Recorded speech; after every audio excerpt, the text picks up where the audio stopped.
on modern day Roanoke Island, that two teenagers have to solve. Well, because of weird publishing things, like the imprint that published my first book went out of business, and I got like the rights back. And my publisher for Lois Lane Books bought this book and asked me if I would be willing to revise it in dual first person and like give it a whole new like name, and I got a whole new note. So I got to revise my first book. And I was, actually, I mean, at first it was like, but I like this, it was good enough, and then it's like, you kind of let go and you can still make it better if you're always getting good. So like, it was a really weird experience, but there actually were a bunch of things that I was willing to change when I opened it. Usually you just want to move on and look away, so that's why it's such a strange thing to happen. Yeah, there are like 1.5 million things that I would probably go back and change, and I think that's probably true for almost every writer, that if you ever go back and read your work, you find things, no, I want to do something different, I want to try something different. And if I went back and read this thing today, I could probably mark it up with several dozen different changes. The ending, I had the original ending was a little bit different, and it kind of led into possibly another book that took these characters into a completely different, event that they wanted to go to. And I kind of wish I left it open like that, but my editor was like, well, we don't know, so let's leave it there. And I'm like, but. Yeah, I'm like you. Go back to it. I think a lot of writers can always find something that, well, I should have done this, wish I'd done that. But it's, what's the saying, when is a book finished? When it's published. Because then you can't really go back unless you do get the rights. Unless you get the rights back. But, yeah, I think there's always something you wish you'd maybe done different. Well, I'm thank interested you all. in lots of different things. So some of the books that I have that I think fit into the theme of Other Worlds, Other Ways are these three here. Not this one in the front, put that down. I like to look at familiar stories and look at them from a different point of view and maybe find out a different truth about them. So for example, my book King of Ithaca is about a baby son. And my story is that sons, and that just happened. I was writing about a boy and he kept turning into a centaur in my mind, so I let him be. And another ancient Greek one is Dark of the Moon, and that's about the Minotaur.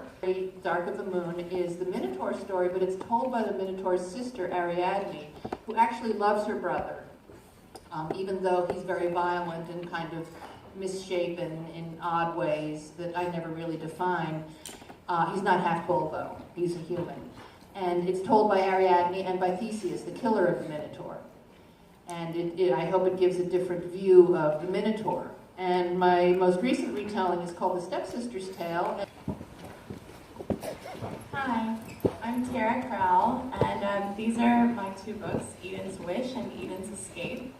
They are both about a 12-year-old girl named Eden who is a genie, and she hates being a genie. All she wants is to be a regular girl. She's grown up in the lamp with her masters, who are kind of like her mother and father figure. So she gets lessons in the lamp. It's like a palace inside. She lives like a princess. She has a closet full of beautiful clothes. They cook her amazing meals. But she's been to Earth for a few grand teams, and she's fallen in love with Earth.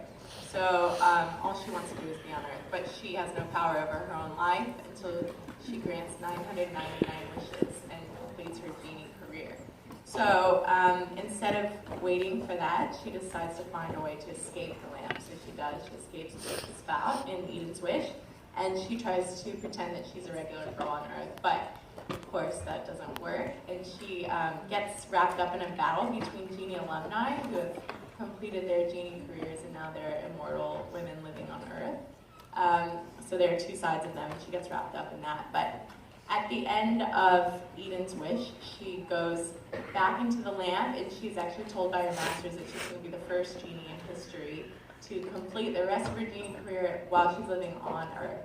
So in Eden's Escape, she goes back to Earth, and she lives under the care of a guardian who's a genie alum, and it's a lot of new adventures on Earth. So my books are kind of like Other Worlds, Other Ways, because they're set in our world, but there's a whole other layer of magic that you would only know about if you found the lamp, or you somehow came into contact with the genie or were a part of this world. So I've always liked books where things. In the first place, why would he allow her to behave so badly? And why would Cinderella allow herself to be turned into a kitchen maid in her own household? Does she have a plan? Is that why she's there? And what happened to the stepmother's first husband? Did you ever think about that? Right, I thought about it. There may be something wrong with me, but I think about stuff like that. So the other question was, if you're a handsome, rich prince, and you're so awesome, why do you need a big ball where all the women in the country come in order to find a wife? What's wrong with you? Right? Okay, yeah, so I'm like, okay. I thought about these things, and suddenly, boom, the voice of the Rat Prince came to me. So basically, the Rat Prince is told from the point of view of Cinderella, who has a whole lot more going on than in the original story, and of the Rat Prince. He is the prince of the rats. They live in Cinderella's household, and on the night of the ball, he and his sidekick Swiss are changed into coachmen for Cinderella's coach. And he now has one night as a man who loves Cinderella, to turn the whole thing around, to turn the legend upside down, and with her, team up and find a happy ending, and save the kingdom, actually, because the kingdom's in trouble. So, yeah, that's my book. And now for a really wonderful book. I'm Megan Shepard, and I write young adult and middle grade books.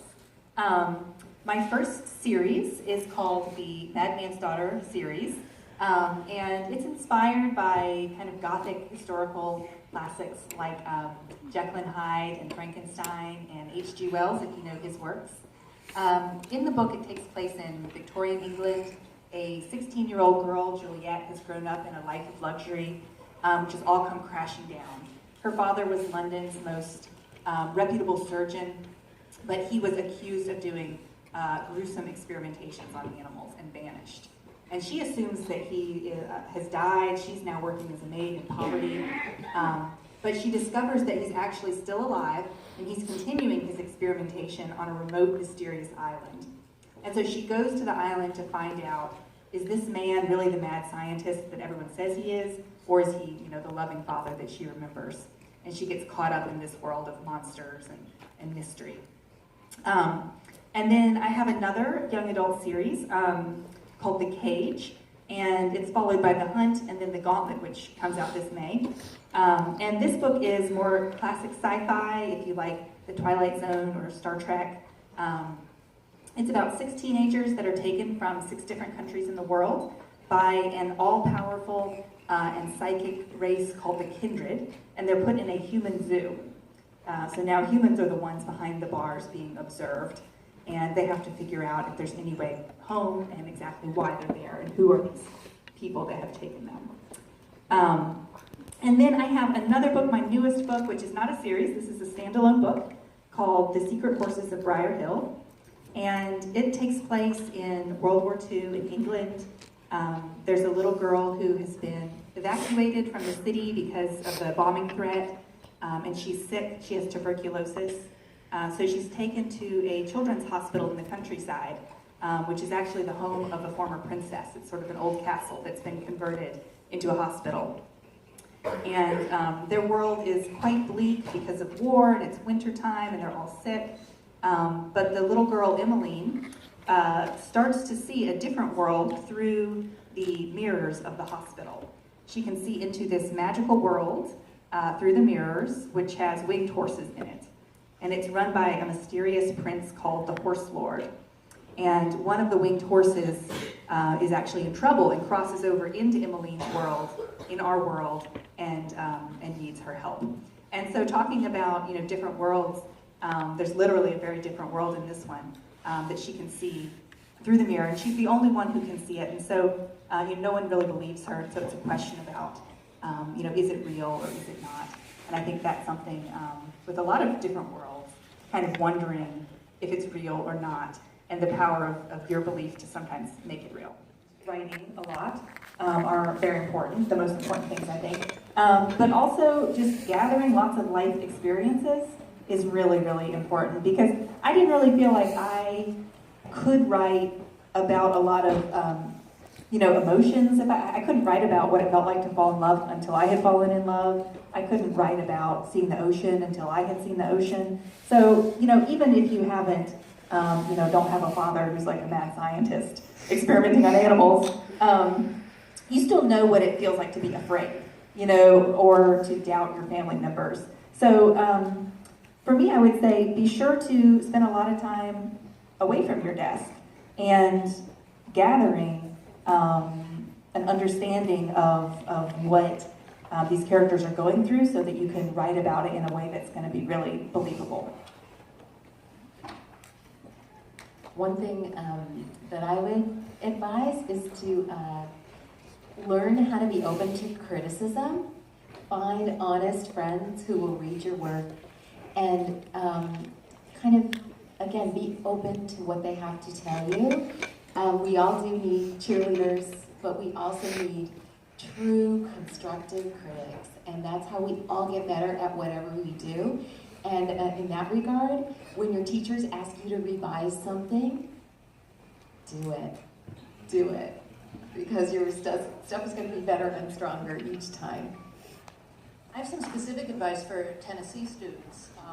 This is for high school students in Tennessee, but it's something to start thinking about now, because when I say high school, it's the summer before high school, the summer after high school, and the summers in the middle. It's called the Tennessee Young Writers Workshop, and it's run by Humanities Tennessee. And it's a week where you go and stay on a college campus, and they've been on Austin Peay for several years, but they keep moving it someplace else, I don't know why. And you spend a week where every morning you're in a small, it's not really a class, it's like a seminar, it's just a group of people with a teacher, and it's very small, it's maybe under a dozen people in each section. And you choose if you want to write poetry, or songwriting, or novels, or they have like 5 or 6 different things. And you spend the morning doing that, and in the afternoon you have free time, and you're on a college campus with also all the athletic facilities and stuff like that. And it was my daughter's favorite thing all through high school, and it's just great. So like I said before, writing is a skill that you can be taught, and you can practice, and you can learn. This is a phenomenal way to do it. And people from all over the country can go to it, but only people from Tennessee can get scholarships to it. And they have great scholarships too. So that's something to keep in mind, and maybe put on your calendar for to do in the future. I grew up right here in Murfreesboro. So I grew up like right near you guys. And one thing that I would say is kind of going with what Megan said, live your life, experience your life.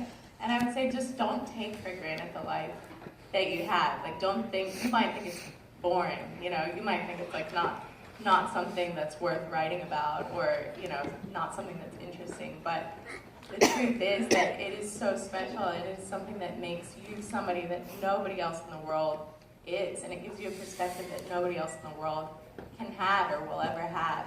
And so that's something to treasure. So like, don't look out at, on social media or whatever and look at like what other people are doing and focus on that. Focus on like what's around you, and just make the most of what you have around you. And pay attention to the way that you feel and the things that you see and the people that you meet, and practice writing those down and see what it feels like to capture those in words. And that stuff is what's going to make your writing really special.